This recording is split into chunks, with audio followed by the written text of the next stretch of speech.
Alex Madera, Dalton Pence, and Coach Scott Forbes. Coach Forbes, can you please open with some thoughts on the game and then we'll have questions. I can't quit sweating.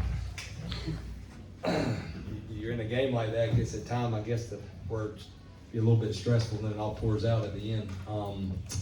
First thing I want to do is congratulate LSU on an unbelievable season. Obviously, LSU is LSU. I've known Jay a long time, just from coaching and gotten to know him and have a lot of respect for what he's done. And obviously at Arizona, then at LSU, and that's a good team. It's a really good team, and I mean, that's what it was supposed to be about. I told our guys this morning, this is why you come to UNC. You know, to play a game like this, an elimination game, championship game, winner take all for a regional championship. But I did remind them we were at home, and you know, I feel like we had some of that Bosch magic tonight, and a lot of that was our crowd. I don't know if I've been here a long time. When A-Mac got that hit, that might be the loudest I've ever heard Boshamer Stadium, and that's just something that really makes me smile. The thing that makes me smile the most is the look on these guys' faces. It's a special group, so I'm most proud of our team finding a way to win this region.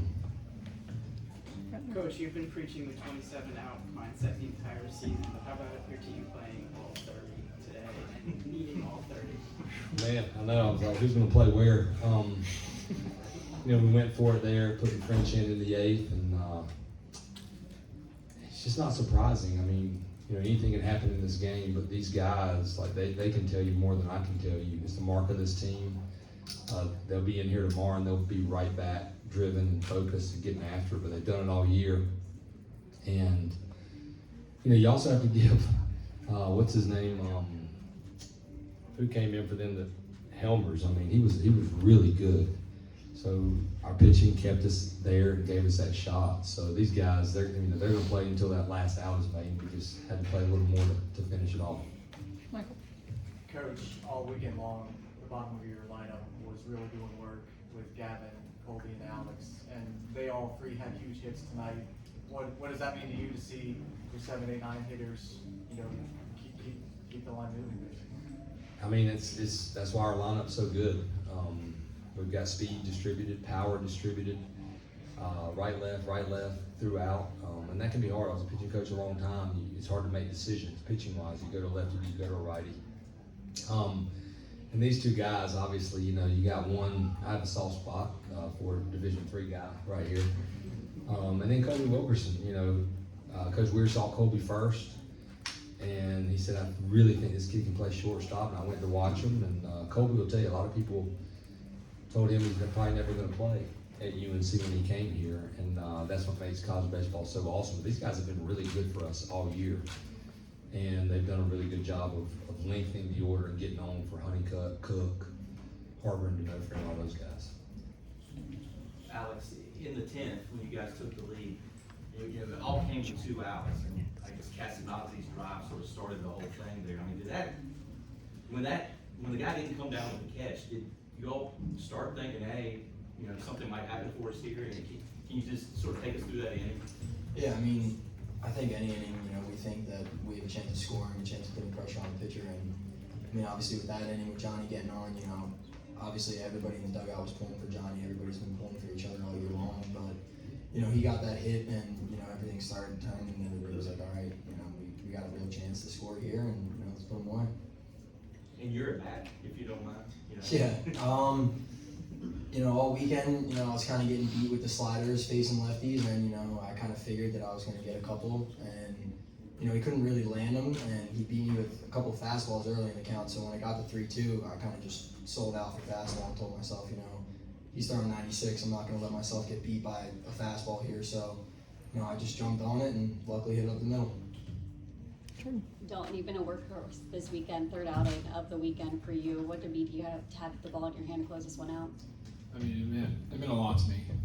Sitting out my freshman year with an injury, and then coming back last year, and then this year's just been a special year. I feel like for this pitching staff, working with these coaches, and I mean, this program's got a rich history, and we want to keep that going. So it's meant the world to me. Scott, would you kind of just touch on? I mean, he's a horse.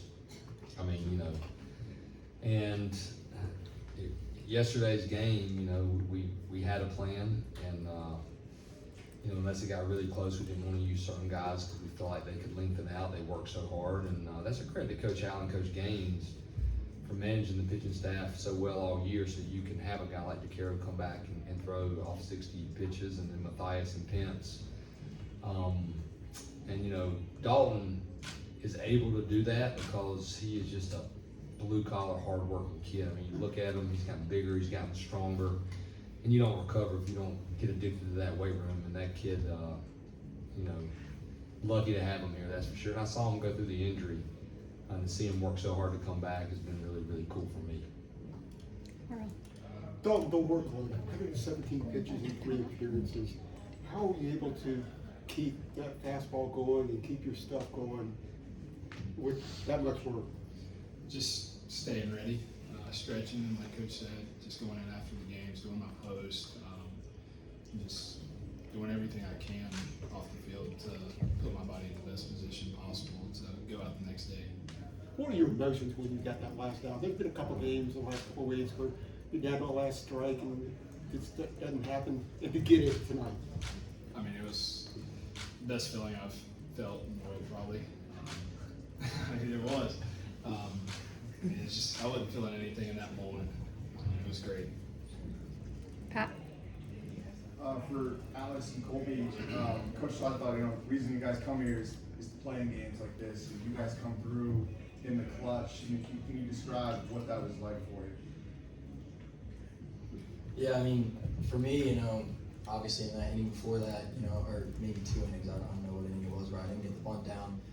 I came back in the dugout and all the guys were like, Colby's gonna pick you up, Colby's gonna pick you up, and he came through, and then they were saying, you're gonna have another big at bat, and they were right. And I mean, the emotion's just insane. You can't feel anything better than that.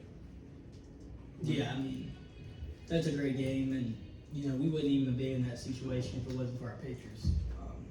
I mean, they've been throwing a lot of innings lately and just up there battling and just getting outs. And this guy right here made about 15 plays tonight at second base. They were peppering him all night, and he was making plays. The other day, he caught one barehanded, no one even knows. So yeah, I mean, that was just awesome. And once you get in the box, you're not worried about anything else, but just trying to make your teammates happy at the end of the day and just get up there and compete. And I'm just so thankful to be here. And like Coach said, we got a lot of guys in that locker room. They're just really thankful and want to work hard for the other guy beside them, and we've been able to do that a lot this year. This one's for Colby and Alex. You just think about sort of the path through this whole regional. I mean, Friday night, good Lord, Gallagher's grand slam to win it, and then Vance on Saturday with the homers, and then tonight. I mean, can you wrap your head around everything that was required to win this thing? Yeah, like I kind of touched on a little bit. It's just a team effort, and just a battle. Every game was a battle. We were in every pitch. Even if something didn't go our way, it was just the next pitch, and the next guy's gonna get the job done. It never stopped, and we got all the way to the 9th inning, and it just happened for us. And that's a little bit box magic, and it was awesome. I think tonight's game was perfect. It showed, how much of a team we are. We used pretty much every single guy we had on that roster, and everybody showed up. So it was just awesome to see. Michael? Coach, in the same game you mentioned earlier, all the substitutions you had to make with the pinch hitters and the pinch runners. Where does this game rank among the most difficult and challenging that you've had to manage? We talked before the game today about, you gotta be aggressive, and I guess the nicest way to say it is you gotta have some kahuna sometimes. You can't be afraid to be the hero to go. I just felt like we needed to go for it. The game was tight. I feel like our pitchers were throwing it well, but we had to find a way to tie the game. I feel like we could tie the game. We could find a way, because if you don't tie it, the game's over. So that's why we ran French, and then obviously in your mind, you're like, dang, it'd be nice to have Barbara up right here. And, and then we went for it and put Vandy in. And I just told Gavin, you're playing first base. figure it out. But he's worked over there. He's a utility player. He was excited about it. But these guys, I mean, the players make the coach look good. I mean, 99% of the time. And the coaches get way too much credit because I've been doing it long enough to know that you can be an unbelievable coach if you don't have good players. You're not going to be an unbelievable coach very long. So it worked out in our favor. What made it so awesome for me was because of the moves and the guys who have played, like a Johnny and a Vandy. They were in there in the biggest moments. And Johnny came through, and then you got Haskin, who, you know, he's like our grandpa on the team. Like, he's a one-year guy, but that kid's special. Like, he is a leader, and he has helped Luke Stevenson a ton. And to see him in there at the end too, that was cool. And there was no hesitation from Gavin on playing first? No, heck no. I mean, we worked him there, and he's done it before. You know, the hardest decision was, thought about hitting Vanderbrake there for Haskin. We worked really hard working with Johnny and being our third catcher. But we decided we would stick with Haskin. Dalton, when you get that final strikeout, you know, throw your glove down to the side and everyone's mouthing you. I mean, have you been able to find that glove? Yeah, I found it. I found it at the end. I had to go back and try to search through some feet. Did someone give it to you, or did you just see it land on the turf stone? Nah, I saw it land on the turf. Probably taking a deep breath like me because it was actually fly out. And I was like, man, please stay in the park. And then I saw Vance, and made me feel a little better. Scott, you had, I mean, Colby had talked about it a little bit, touched on the defense, but felt like it was sensational from start to finish, man. What you see from those guys out there that just, they play after play? Yeah, these guys, I mean, the whole infield defense, and nobody's talking about our catchers either. Luke was unbelievable. How about the play Haskin made late, blocking that ball? Our outfield play's been good. And, you know, our first team meeting every fall, I tell the guys, you can't win a championship if you don't pitch and defend. You can't do it. You can't hit your way to Omaha. It's just not going to happen. And you want to have a dynamic offense, but these guys have completely bought into that. They're fundamental. We work on it every single day. They take pride in their ground balls. We were happy we got to hit on the field today because we said, hey, we're going to do what we've been doing all year. Set those machines up, take those ground balls. And I've been here a long time too. These guys, man, that's as good of a middle infield as we've ever had here. Coach and Colby, just with Alex there, how crucial is he not just at the plate, but also defensively, 8 assists today?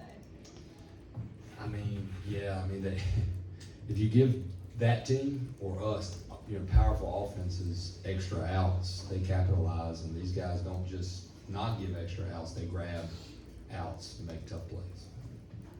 Yeah, Coach, I was just going to ask you about Matthew's pitching performance. You know, 4.5 innings today. I think he retired 11 in a row. Going out, what was working so well for him? Man, he's gotten so much better.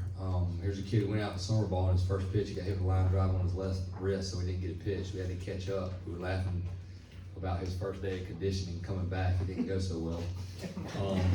But to give the kid credit, he did it. You know, he hadn't been able to run because of his, remember that day? But, you know, he's always been an ice water kid. Here's a kid that committed to us really early. We've always felt like he's loved the big moment.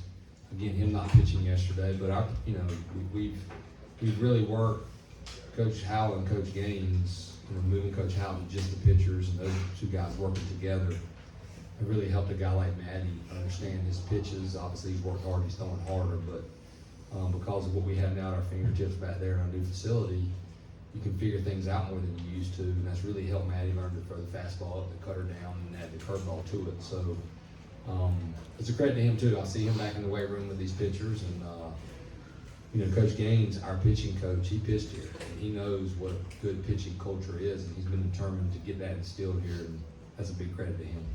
Here. Yeah, so Colby, I wanted to ask you, and I want for you as well to kind of tack on it, while you're at bat there, you know, a couple of check swings. If you could walk us through all of that as we see it.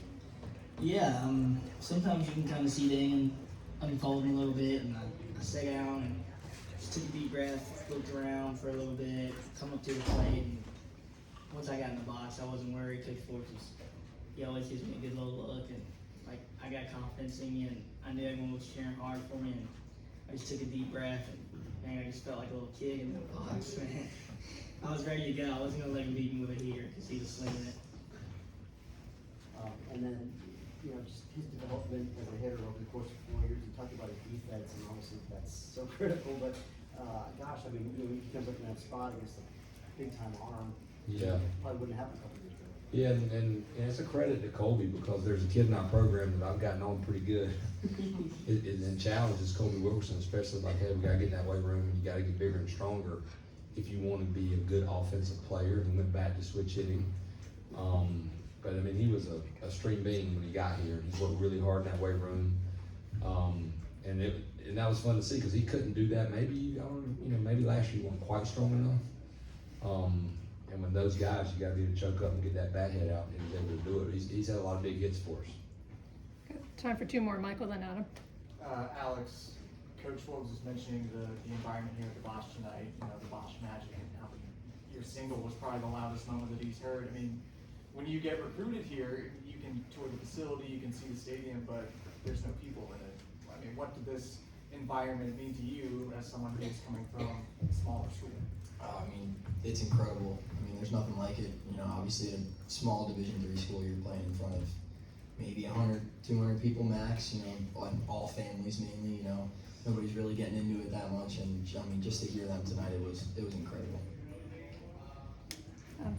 Dalton, did you have a number of pitches in mind for tonight? Like you threw 58. I mean, were you telling yourself, was there a number you were trying to get to or stay under? And just how did you sort of manage the physical stuff of what you had to get through?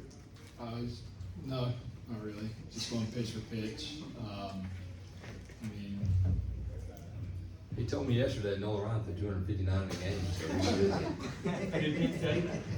yeah. no, just staying with it, taking it pitch by pitch.